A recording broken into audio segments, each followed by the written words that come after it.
Hi, welcome to Nomis Academy. In this video, we'll be dealing with inverse variation.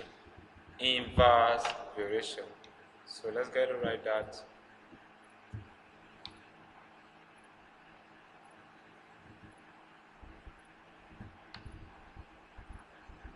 Inverse variation. So remember that we have said that invariation is just to tell how one quantity differs from the other one, or how changes occur from one quantity or variable and the other one. So let's see how this happens inversely. Inversely there tell that what? That these changes or this difference that is seen happens inversely, such that as one increases, the other one decreases. So we take inverse variation as when a quantity increases, the other decreases with another quantity. That is, it decrease with another quantity and vice versa. So if I say that something increase, then the other one decrease, then the relationship that exists in that relation is inverse variation. For instance, the demand for garri drop, that is, decreases. So if the quantity of people that buy garri decrease, the price may increase.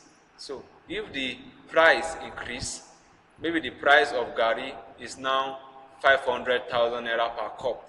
So the number of people that will purchase garri will decrease.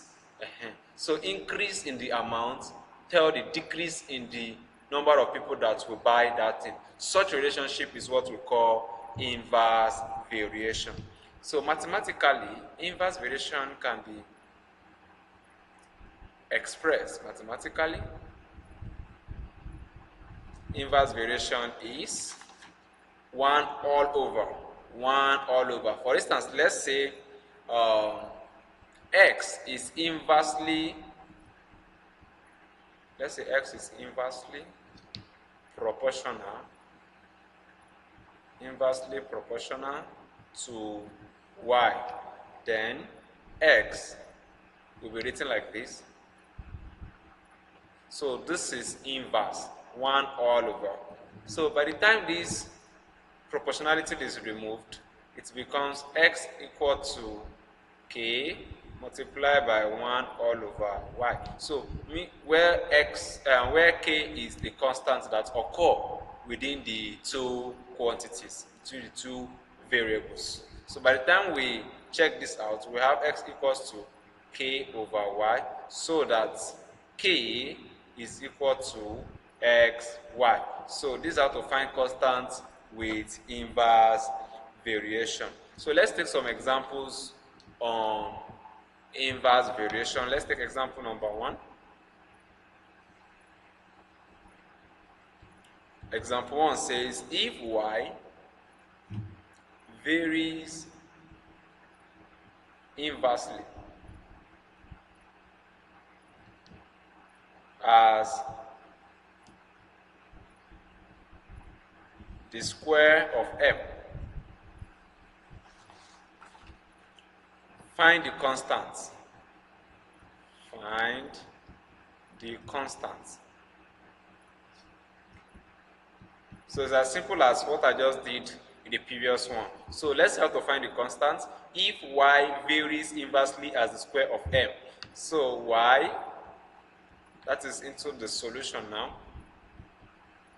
In the solution, we should tell that y varies inversely as the square of m, that is m squared. That will be y equals to k multiplied by 1 over m squared. So that tells that y is equals to k all over m squared. So if y over 1, because you know any number that starts on its own could have 1 as denominator, because we have not changed the magnitude of the quantity. So y over 1 is equals to k all over m squared. So when we cross multiply, we make k the subject of the formula. So k is equal to m squared y. So you can see the constant k is equals to m squared y. So we just answer that question. Let's take example number 2. Example number 2 says if y squared varies inversely to the square root of m and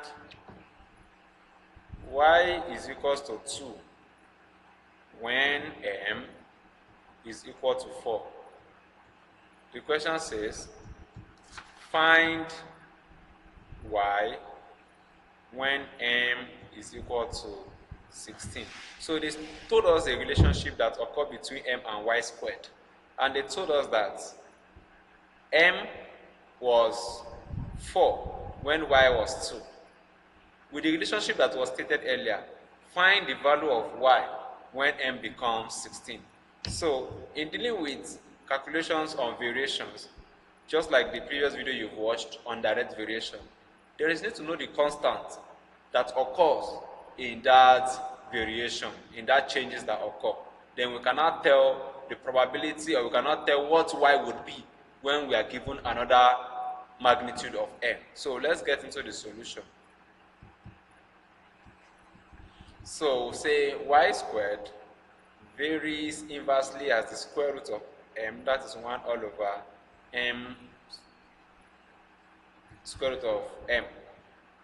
So this becomes y squared equal to k 1 all over square root of m, and that makes it y squared, that is when we cross multiply. When we cross multiply, you have y squared multiplied by root m equals to, this is k times 1 is just k.